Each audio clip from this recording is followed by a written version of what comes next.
Have you ever had trouble remembering the word that you're looking for, or someone's name, or even where you left the keys? Well, then this show is for you. Hi, welcome to the Exam Room Live, brought to you by the weight loss champion, Chuck Carroll. My goodness gracious, I forgot what it was I'm supposed to say. Welcome to the Exam Room Live, brought to you by the Physicians Committee. I am the weight loss champion. Thank you so very much for raising your health IQ with us here, as we do that in more than 140 countries around the world. So today we're talking about memory. And did you know that research shows that as you get older, the odds of things starting to slip from your mind goes way up. According to some estimates, as many as 40% of adults over the age of 65 will have some form of memory impairment. Now, some will progress all the way up to dementia or Alzheimer's, but for most of us, the frustrations really do start and stop with remembering where we left our keys or somebody's name.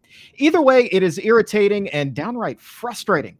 So the question is, what can be done to stop all of this? Can you get that memory back? Possibly. And a lot of that has to do with what it is that you are eating.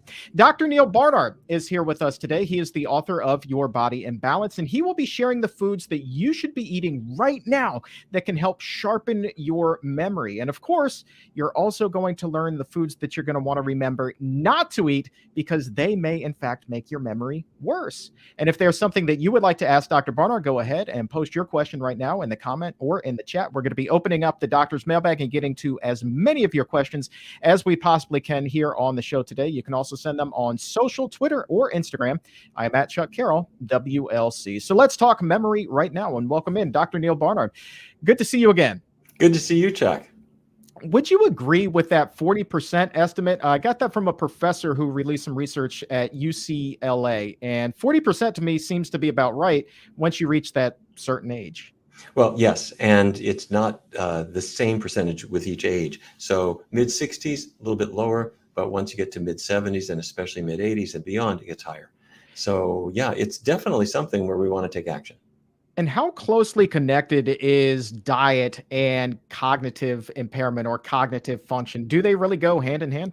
Very strongly connected. Now, I couldn't have made that statement back in, say, 1980, because we were sort of speculating if you're old or if you got bad genes, that's what's going to bring on the dementia. But we now know that foods play a huge role. And the reason we know that is studies like the Chicago Health and Aging Project, which got started back in the 90s. And researchers in Chicago brought in a whole group of people. They tracked what they ate for breakfast, lunch, dinner, and then they tracked who stayed mentally clear as the years went by and who didn't. And certain patterns emerged. There are definitely foods that seem to accelerate dementia, and there are others that are protective. Let's start with the good then. Lee's question, which foods can help to improve memory? Well, there's a whole list of things that are helpful. And as you're hinting, there are also some bad ones that you want to get away from. But the good things, first of all, let's just sing some praises for vegetables and fruits just in general. Researchers in Chicago started tracking people's cognitive decline. Are you kind of slipping as the years go by? And the people who just never met a vegetable that they liked, they just didn't include them in their diets at all, they had a much faster cognitive decline compared to people who ate vegetables and fruits, even if it was one serving per day.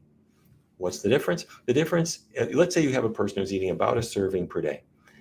Over time, compared to a person who doesn't eat vegetables at all, it's a difference of about 11 years of cognitive aging. So a person who's 80 will be more like a person who's 69 if they're eating their vegetables and fruits throughout. But that's just the beginning. Let's say a word for specific kinds of fruits.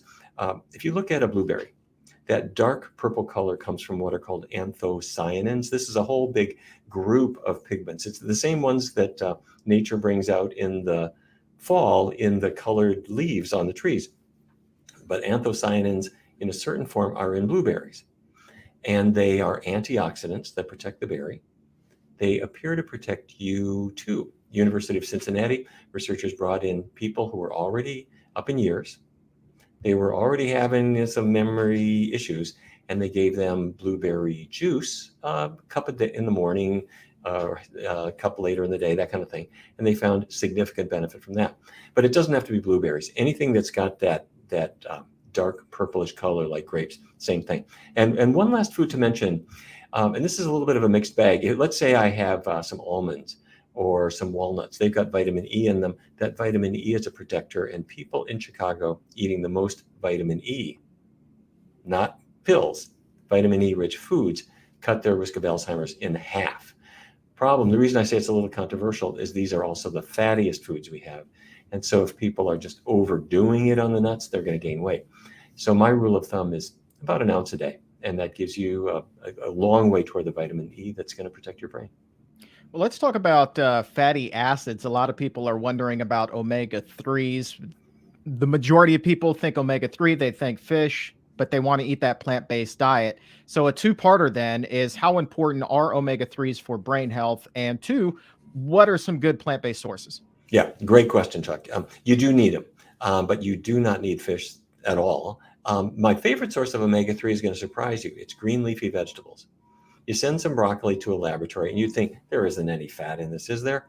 They'll say, well, as a matter of fact, there are traces. Maybe 7 or 8% of the fats in green leafy vegetables come from, or I'm sorry, 7 or 8% of the calories come from fat. And a big percentage of that is good fat, specifically omega-3. And these are neglected in America's diet, but if you bring them back in, you're going to get the healthiest source of omega-3. And then some people want to go in a different route. They want to go supplements. You go to the store, they have the fish oil omega-3. Right next to it, they've got the vegan omega-3, which is made from algae, healthier than the fish oil part, certainly cleaner and obviously more ethical too. And it's got the EPA and the DHA, just like the fish, only it's a healthier source. All right, so we've kind of talked about the good. Now let's talk about the bad. And I'm just going to ask you, if somebody is going to the drive-through for lunch every single day, then coming home ordering pizza, what is their risk of having some sort of cognitive impairment, whether it be dementia, Alzheimer's, or even just mild cognitive impairment, compared to somebody who is eating a healthier plant-based diet? It's at least 2 or 3 times higher. And that's just because of the saturated fat part. This is one of the big headlines that came out of the Chicago Health and Aging Project.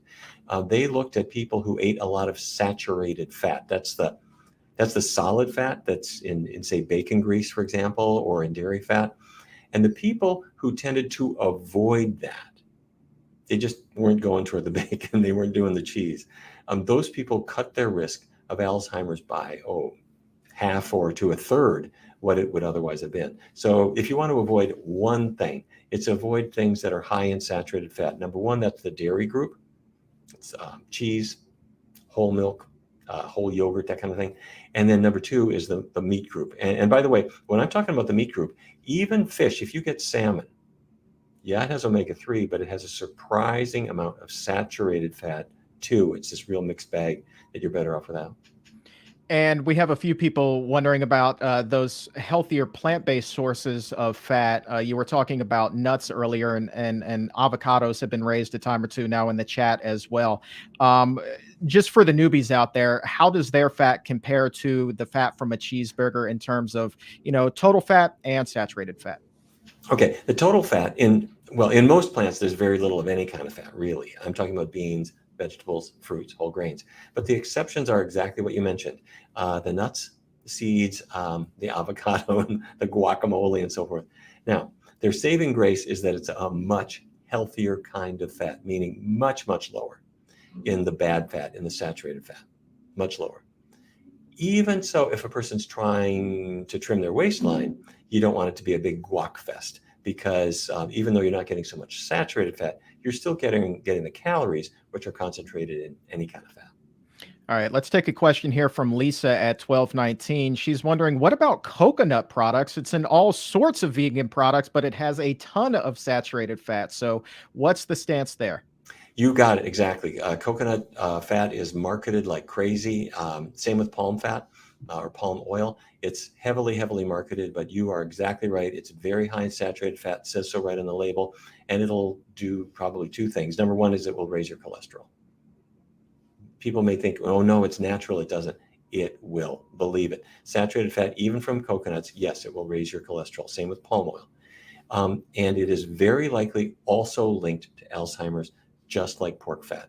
So coconut fat, I wouldn't eat it. And if a product has it in it, don't buy it. Same with palm oil. They are, as I say, marketed. They're in products everywhere nowadays, but I would read the label and I would leave them out of your grocery cart. All right. And Mary on YouTube, this is great. She's like, wait. Are you really telling me that the kale in my garden right now has omega-3s in it? It does, and it's just waiting for you. It sure does. It's the specific omega-3 is called alpha linolenic acid. It's the kale is really smart. It knows how to make it from the elements in the earth and the carbon dioxide it pulls out of the air, and it makes that omega-3 for you, and your body will take it from there. Let's take a question from Annie, who was wondering whether mild cognitive impairment is in fact reversible. Probably. Yes. For people who don't know what we're talking about, mild cognitive impairment, you're still you. This is not where the brain has been destroyed. You're still you. But what you're noticing is that names are dropping out, especially names and words. And that can happen to anybody. But if it's happening every day, if it's happening throughout the day, and it's really interfering with your life, that's mild cognitive impairment. And there have been a couple of studies. I mentioned anthocyanins earlier. That's the purple coloring in blueberries and in grapes. And researchers have found that when people up their intake of those pigments in particular, say a cup of ordinary Concord grape juice in the morning, another one in the evening, that they do show over about a 90-day period improvements in memory for people who have mild cognitive impairment. The other big area here has been in exercise, that researchers have looked at individuals who had their memory kind of sputtering, and they said, okay, in addition to a healthy diet, let's lace up your sneakers. And they found that that can help too, and the amount that has been shown to help is about a 40-minute brisk walk 3 times a week. So that's doable for most people. Start small, especially if you have joint issues or your heart's not quite up to it, get your doctor's green light. But if you can work your way up to a 40-minute brisk walk, a brisk walk is not a trudge. It's also not running so fast you can't speak. Just a good brisk walk, 40 minutes, 3 times a week. How concerned do you think somebody should be if they are even, as young as in their 30s up to their 50s, definitely below that 65-year threshold we were talking about earlier? And they kind of, at least once a week or so, have trouble finding the right word, remembering somebody's name when they've known that person for years. And this does happen, like about once a week. Like, what level of concern should they have at that point? I'm concerned you're working too hard. You do not have mild cognitive impairment. That's not a once a week kind of thing. But what is happening, and you're putting your finger on it, is you are probably stressed out and you're probably not sleeping. And that's one of the things that young people have a problem with all the time. Either we've got work demands and family demands, or frankly, what we're doing is just too darn interesting. You're watching TV or you're reading a book or something like that. And so people aren't getting the sleep they need. And the brain is exquisitely sensitive to sleep deprivation. And this is really important.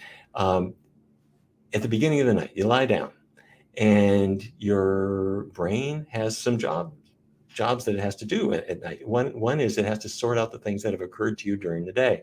You've learned some things, you've had experience, you might have learned a new word. At the beginning of the night, it's just like a jumble of files all over your desk. Your brain has to sort it out, and memorizing means filing things in a place you can find them again. And that's called slow wave sleep. The word comes from the fact that we put EEG leads on a person's scalp, and you can see the waves going along as the brain is doing this sorting process. And then at the end of the night, say 3, 4, 5 a.m., the brain's got a different job. And that's REM sleep, rapid eye movement sleep. And if you look at a person in a laboratory, you can see through their eyelids, their eyes darting around because they're dreaming about things. And that's when the brain is sorting out emotional issues. Yes, it's true. Your brain's got to make sense of all the goofy things that happened yesterday. And also physical things like playing the guitar or your tennis game or something like that. Those things are integrated during rapid eye movement sleep. Okay, so we're young people, we're partying all night long, and you're not sleeping, and you do this a couple days in a row. You have lost the slow wave sleep, so now you can't remember anything. And because you've lost the REM sleep, you're grumpy. It takes several days of appropriate sleep to get back on track. And my rule of thumb, do this. You will see this works. 10 o'clock, go to sleep. Doesn't matter how many emails you may have or how good the book or documentary is. 10 o'clock, go to sleep. And you will discover after about 2 or 3 days, your mental clarity comes back and those lapses stop occurring. Pete is wondering whether you would say that diet is as important for memory function as sleep, or how do those two compare? They're both really critically important. It's like with, say, lung cancer. Is it more important to not be exposed to asbestos or more important to not be exposed to cigarettes? I mean, they're both an issue. And if a person is eating badly or not sleeping, they both can harm the brain. But they work together. If you're not sleeping, what are you doing? Chances are you're at the drive-through or you're in your refrigerator or something like that. One of the great things about being unconscious is you can't be eating ice cream. So sleeping, you know what I'm talking about. Sleeping and eating healthfully, they work hand in hand. Oh, that is the funniest thing I've heard in a long time. What is the health benefit of sleep? Not eating ice cream. Oh, that amuses me to no end. It's the truth, Chuck. You know exactly what I mean. If you're unconscious, nothing bad's going to happen. There you go. Housekeeping question here. Mary Yaya Morgan, great name.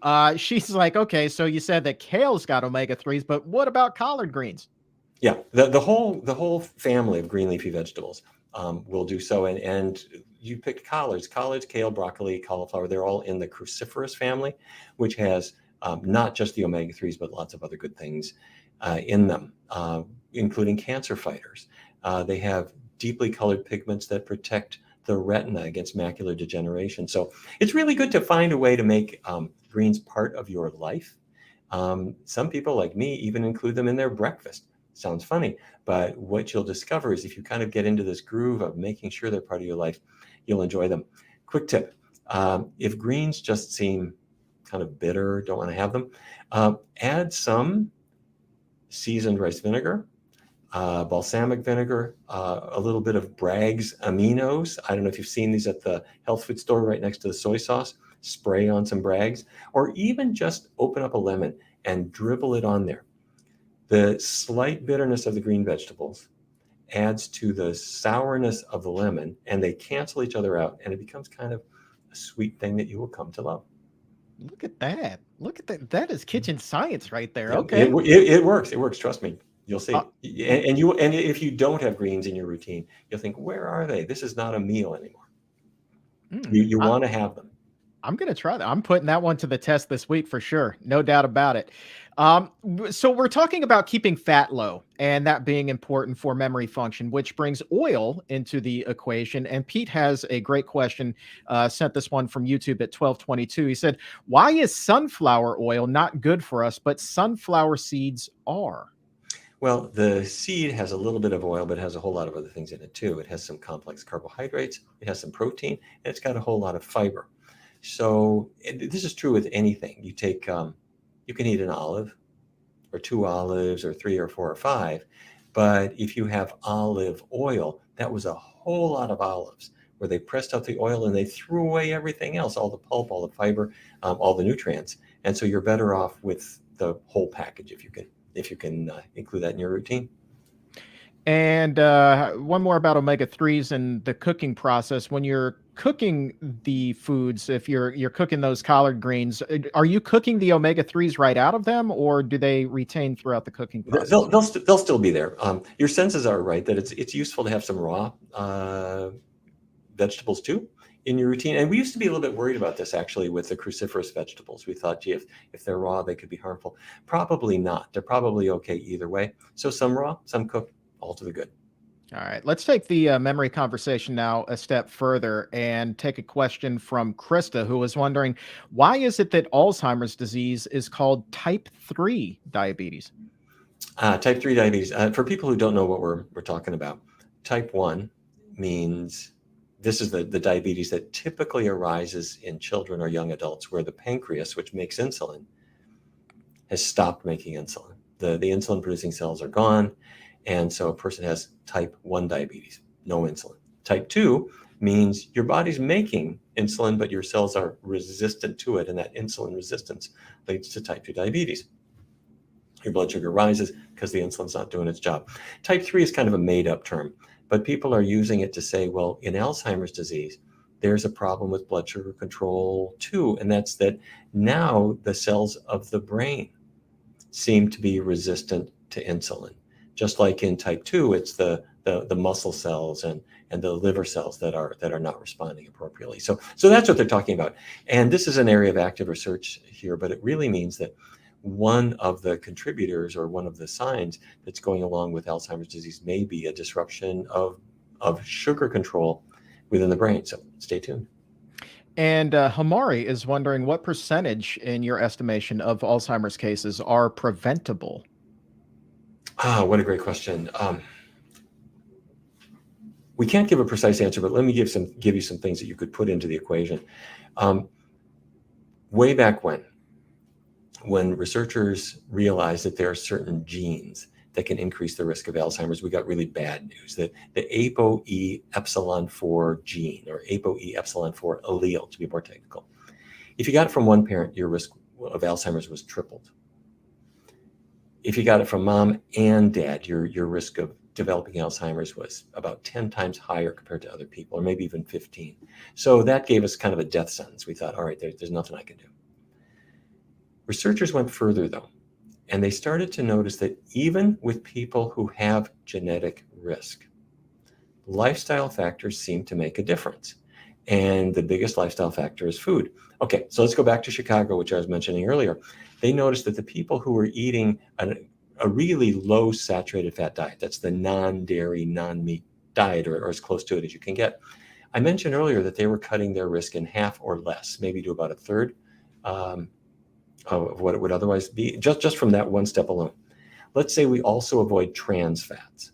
That's my next step. Trans fats are in snack foods, cupcakes, that kind of stuff. If you avoid that, that cuts about 80% of the risk out as well, compared to the people who eat a lot of them. And then we're going to add vitamin E, which I was mentioning earlier. That cuts the risk about 50%.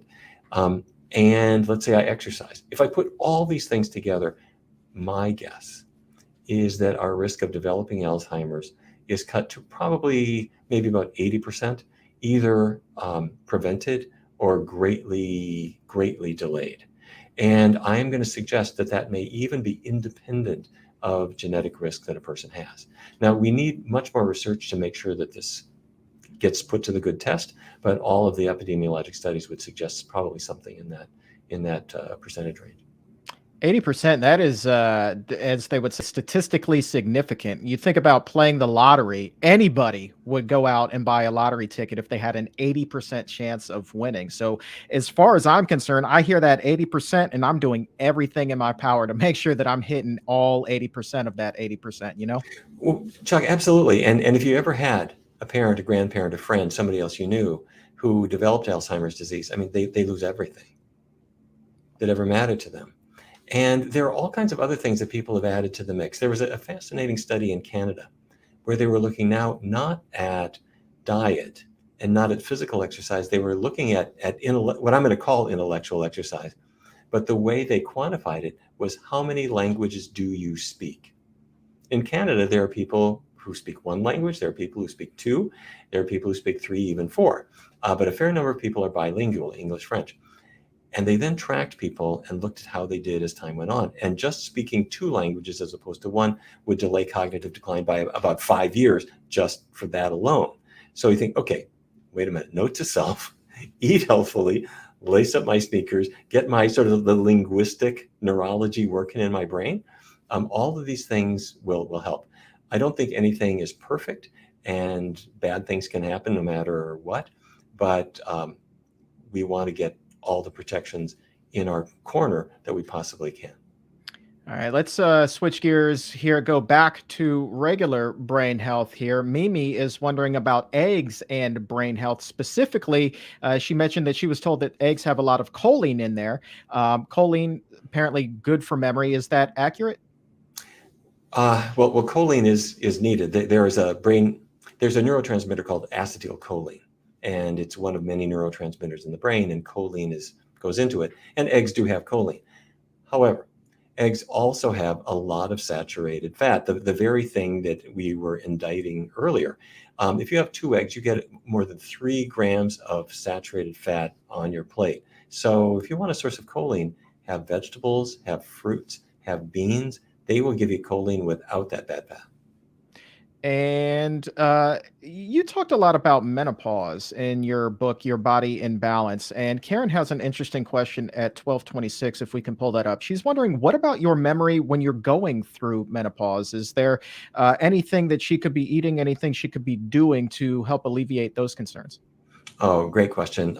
As you probably know, and as we've discussed in Your Body in Balance and in our research since that time, is that diet can make such a big difference in menopausal symptoms. We focused especially on what we call the vasomotor symptoms. That's the hot flashes that can just drive you crazy. And there, as you may remember, there were really 3 steps. It was a completely plant-based diet, keeping oils low, and taking advantage of soybeans. We used non-GMO soybeans, half a cup a day, and found that that combination, vegan diet, low oil, half cup soybeans, just really knocked out the hot flashes for a great many women. But as part of this research, we also looked at mood changes and how people felt physically and even how people felt sexually. And we found that in all of those areas, there was substantial improvement.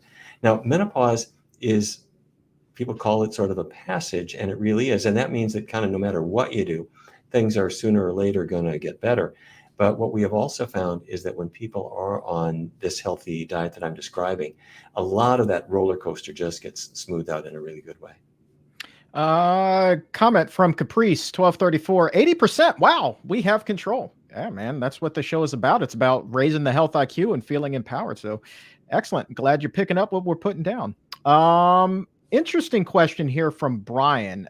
You talk about brain health. A lot of people now talk about concussions. You can't flip through the sports page or the newspaper, go online without hearing about concussions. And Brian is wondering whether there have been any studies on diet and concussion recovery. There's a lot has been written about it. I have to say, in my view, it's mostly speculative. But the whole idea is your brain has had a physical, it's had a physical injury. It's got to recover. The recovery is slow. Part of the recovery process is an inflammatory process. Anytime you have any kind of injury, you whack your thumb with a hammer. The first thing is the thumb swells up, it turns red. That's inflammation, and inflammation happens in the brain too. So if inflammation goes over time, it can damage the brain or any other part of the body where it's occurring. So people have advocated for anti-inflammatory diets. That really means a diet that's very heavy on the vegetables and on the fruits. Those are good anti-inflammatory foods, and they argue very strongly and persuasively for avoiding things like dairy, animal-derived products in general. Those are pro-inflammatory. It's good advice. I think we need more testing of it, but it certainly makes sense, and a lot has been written about it. And then the other area that some people have gone through, and here I think it's also speculative, is what will happen with certain supplements. Turmeric has been looked at. Resveratrol, which is something that's in grapes, and you'll also see it at the health food store in a capsule. These are being tested too with the same kind of thing in mind, that they are going to chill out the inflammatory process and help brain recovery. Stay tuned. I think we need more research, but there's no reason not to put these to work. They're certainly safe, and hopefully they will be helpful. Yeah, look forward to seeing more of that research. Certainly, there's so much being done on concussions right now. I think over the next decade, we're really going to blow the roof off of that. Hopefully, get a quality answer there. Question from Claudia. I work overnight as a nurse. What can I do to, one, keep my brain in check, and two, avoid becoming overweight? Which foods should I be avoiding here? Okay, great question. I'm wondering if what you're thinking about is really 2 things. One is that your day-night schedule might be getting goofed up.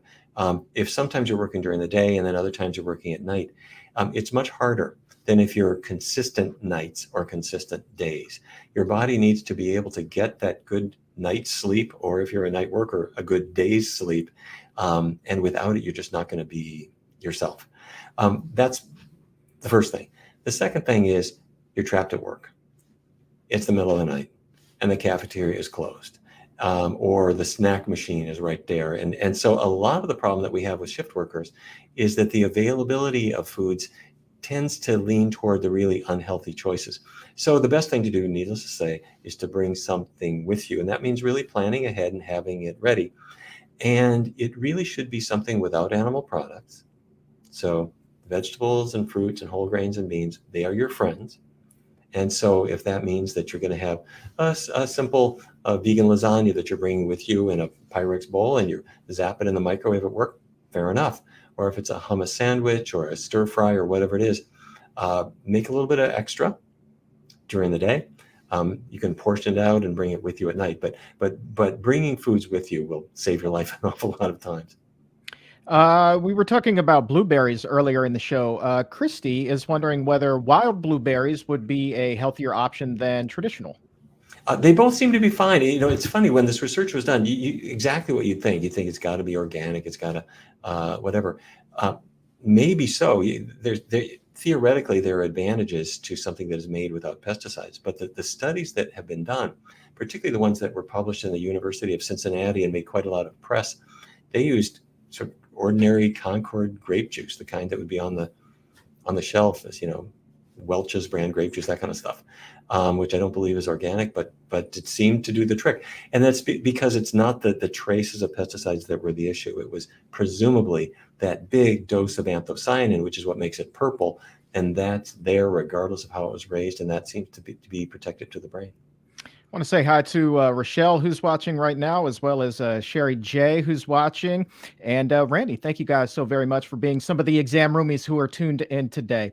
Let's take a hard right turn here and talk about something completely different as we have the doctor's mailbag open. It can be a grab bag.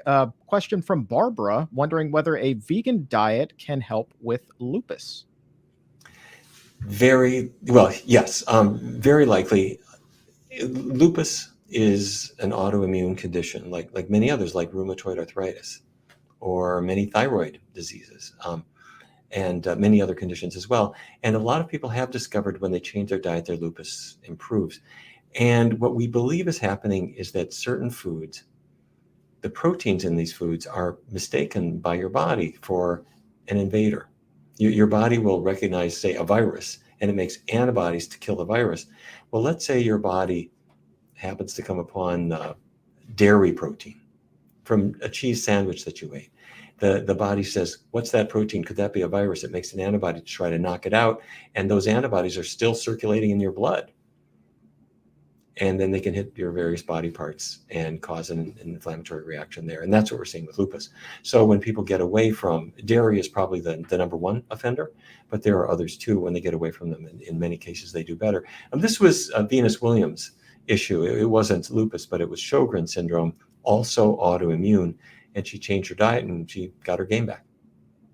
Question from Sean. Can you eat a plant-based diet if you have diverticulitis? Not only can you, but it's the treatment of choice. Diverticulitis, the digestive tract, can sometimes develop little outpouchings, little crevices.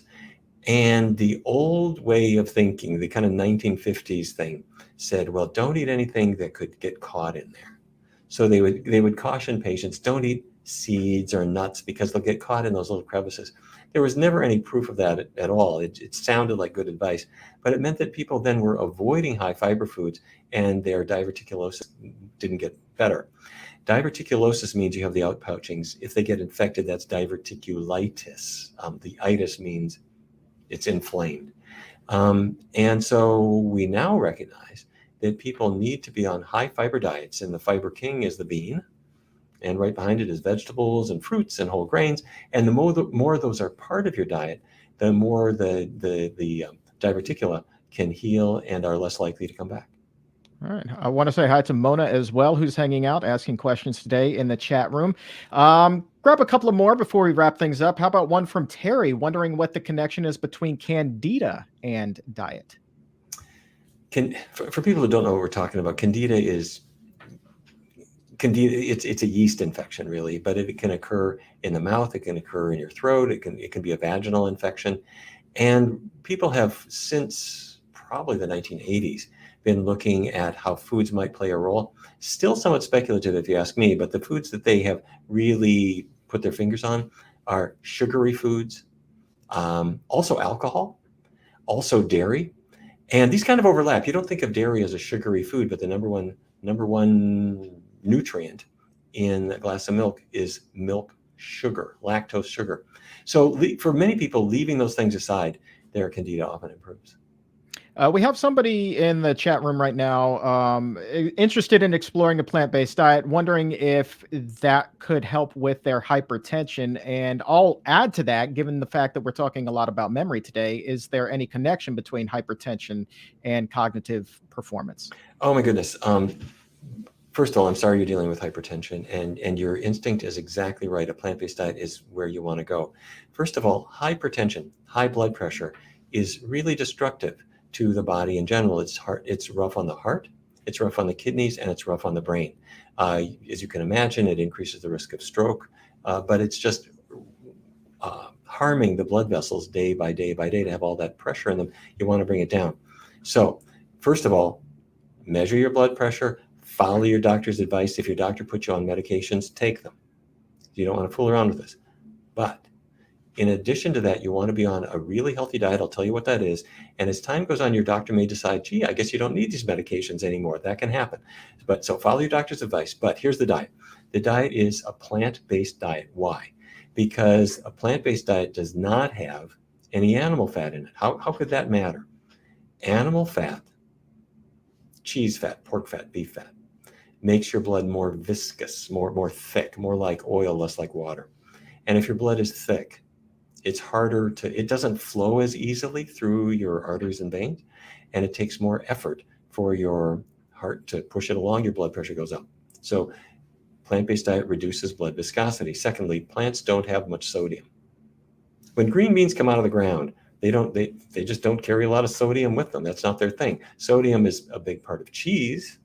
There's some sodium in animal products, but not so much in plants, except at the factory. They take an innocent potato and put salt in it, and then it's to make potato chips. They're adding salt, but in their natural state, plants are low in sodium, high in potassium. And by switching from sodium to potassium, your blood pressure goes down too. But don't let that be all you do. If all you're doing is reducing salt or going to totally salt-free, that's good for a few points on your blood pressure, but do a vegan diet along with it. And then finally, just coming along with this, the healthy low-fat plant-based diet is not only going to make your blood less viscous and bring your blood pressure down for that reason. It's not just naturally low in sodium, especially if you avoid the high sodium foods, but what does it do for your weight? It brings your weight down bit by bit by bit by bit by bit. And the more you get rid of excess weight, your blood pressure comes down even more. And so at some point then your doctor says, you are doing fabulous. Let's back you off those medications. You don't need them anymore. And it's a very common thing for people to find a real benefit by doing this combination that I've described. And before we take our final question, I want to say a big congratulations to Ashley McDaniel, who's watching right now on YouTube, says that she's excited to be signing up for the Food for Life classes this year. She's been a nurse for 15 years, Dr. Barnard, and been plant-based now for 3.5 months. Already has lost, shocking, she says, 35 pounds. She is astounded by all that she has learned. A nurse for 15 years, such dramatic changes after only 3.5 months. That is fantastic news, is it not? Well, congratulations. Welcome to the team. You're doing great. Can't wait to get you involved in the Food for Life program as well. That just such a magical program. Absolutely. It's a wonderful thing. You can reach a lot of people, inspire them, and sometimes save their lives. No question about it. The stories that come out of that program, they are shockingly astounding, amazing, just the greatest thing ever. And we'll talk more about that in a future episode. But the final question today comes to us from Instagram. We were just talking about yeast, and that brings bread into the equation. Plantbased by 30 on Instagram, wondering, is it okay to eat bread every day? And which bread is healthiest? Great question. Bread gets maligned because of sort of the low carb movement has imagined that it's fattening. Bread is fine. You can have it every day. You can have it several times a day. Bread is A-okay. To tell you the truth, there's one kind that you'll find in just about every grocery store that I would suggest you look for because it's really convenient and it's good for you, and that's the rye bread or the rye pumpernickel mixtures. The reason I sort that out is if you see somebody looking at a loaf of bread and they're reading all the ingredients, wondering, are there animal ingredients in here or not? if it says rye, if it's rye bread or pumpernickel, it never has animal products in it at all. Pick it up, you'll discover it's low fat. It's got a mixture of protein and complex carbohydrate. It's about 80% healthy complex carbohydrate, about 20% protein. That's good. And so yeah, it's perfectly fine. One big exception, if you've got celiac disease, if you're seriously gluten intolerant, then I'm sorry, you can't have any wheat products. But luckily, that's certainly not most people. All right. If we did not get to your question today, have no fear. We will save it and do our best to get you an answer on an upcoming episode. And if you did feel like you've raised your health IQ by a point or two, go ahead and like this video and subscribe to the channel right here on YouTube as well. And a favor to ask, actually something really exciting that I wanted to take a second to talk about, Dr. Barnard, and that is that we have a big fundraising challenge happening now through July 10th that all of the exam roomies can get in on, because through July 10th, all donations to the Physicians Committee will be doubled. And those donations go to a lot of things, including bringing the Exam Room podcast and the Exam Room Live to the air each and every week. So if you are interested in helping us bring the show to air and also continuing our groundbreaking clinical research and proving that food can be medicine and making sure that there are the facts to back that up, we are working harder than ever on all of this, and we need your support to make this happen. So I'm thrilled to announce that we will be doubling donations through July 10th. And so if you donate $10, automatically becomes 20. If you donate 25, that becomes 50. 50 becomes 100. 100 becomes 200. It's just so much good that can come from this. So if you can, please visit pcrm.org/match to help support the work that we do at the Physicians Committee. And Dr. Barnard, that support is needed now more than ever. It certainly is. Every time we answer a question, our questions and answers always are addressed by the research that we're doing here. We bring in people, we change their diets, we publish the findings in the research literature. It can be diabetes, it can be weight issues, it can be cholesterol, it can be all of the things that we've discussed here now. And this is a way to save lives and to help people to really get power they didn't have before. And then we have to get that information out through nutrition programs and good educational programs like the Exam Room. And I'm happy to say that for right now, people who have wanted to support us and they're wondering when's the best time is right now, because just as you said, Chuck, every donation is doubled, and it's doubled in such a way that it is twice as powerful in supporting the research, the education, and the life-saving work that we're doing. So thank you to all those people who have donated already. And if you're thinking about it, now is a great time. Absolutely. And somebody may be wondering, well, how is it possible that you can double my dollars? Where is that money coming from? And it's coming from the exceptional generosity of one particular Physicians Committee member who lost a family member to a preventable chronic disease. And just as we were talking about so many of these Alzheimer's cases being preventable, they don't want to see any other family have to suffer the way that they did. They want to see everybody live as long and as healthy and as happy of a life as possible. And this is what they are doing to help ensure that we get this healthy message out there, bring that research to the forefront, bring these shows to air. So that's where that money is coming from. So an extreme debt of gratitude to that particular Physicians Committee member and also to you. So pcrm.org/match is the place to go to double your dollars until July 10th. And Dr. Barnard, my friend, thank you so very much for your time today. This has been really enlightening. Great. Thank you, Chuck, and thanks to all our listeners today. And I'd be remiss also if I didn't give a special shout out to another great Physicians Committee member, Allison Mahoney, and the Gregory J. Ryder Memorial Fund, because their support of the Exam Room Live and the Physicians Committee is helping to raise our health IQs and make this episode possible. You know, the Gregory J. Ryder Memorial Fund supports organizations just like ours that carry on Greg's love for animals by promoting plant-based health and working to end animal abuse while emphasizing programs that promote systemic change and also benefit people. Here's another website for you to visit. I highly encourage you to do this today. Visit them online at gregoryryderfund.org. That's Gregory Ryder, spelled REITER fund.org. And while you're there, sign up for their newsletter and learn about all of the incredible work that they are doing as well. A great cause to support. And for today, that is going to wrap things up, my friend. I want to say thank you one more time to Dr. Neal Barnard for being here and to the crew behind the scenes that makes the magic happen. Thank you guys. And to you exam roomies for raising your health IQs with us. You guys are the ticket. For everyone here at the Physicians Committee, I am the weight loss champion, Chuck Carroll. We'll talk to you again soon, but until then, keep it plant-based.